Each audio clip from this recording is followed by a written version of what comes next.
Merci pour la question. En effet, nous venons de tenir une importante réunion bilatérale où il y avait 5 points inscrits à l'ordre du jour. Nous avons naturellement parlé de la signature de la ZIC, plus précisément des annexes de l'accord de gouvernance. Il était question de maintenant préparer l'avenir en parlant des futures étapes qui resterait de part et d'autre. Et pour la partie congolaise, principalement, c'est la ratification de l'accord par notre Parlement. Nous nous sommes fixé un deadline pour d'ici fin décembre pour avoir cette ratification parlementaire pour que le projet puisse démarrer effectivement en février 2025.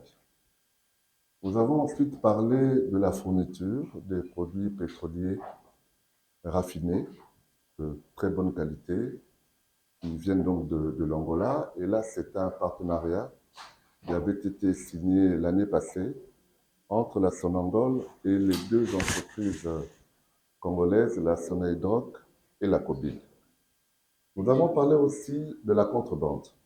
J'ai rappelé à nos frères angolais que nous partageons une frontière de presque 2500 km, frontière maritime et terrestre, la 13e au monde et la première en Afrique. Et malheureusement, il y a des inciviques de part et d'autre qui profitent de cette porosité pour faire du trafic de carburant et qui empêchent la RDC d'accéder à sa fiscalité et la parafiscalité. Nous avons parlé gaz. En effet, la RDC est en déficit d'électricité, notamment à Manda, pour ne citer que ce cas-là, dans le Congo central. Il y a une convention pour accéder au gazéoduc qui existe où la RDC a le droit d'injecter du gaz produit en République démocratique du Congo.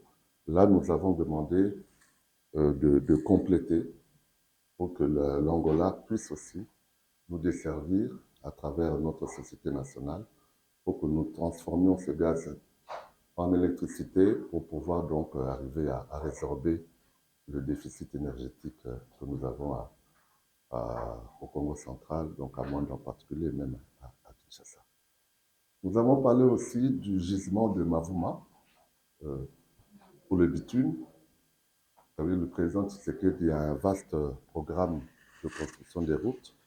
Nous avons donc un des gisements les plus solides qu'il puisse y avoir et nous recourons aussi à l'expertise angolaise, là aussi pour mieux développer ce gisement qui va permettre donc à ce que nous puissions produire nous-mêmes notre bitume.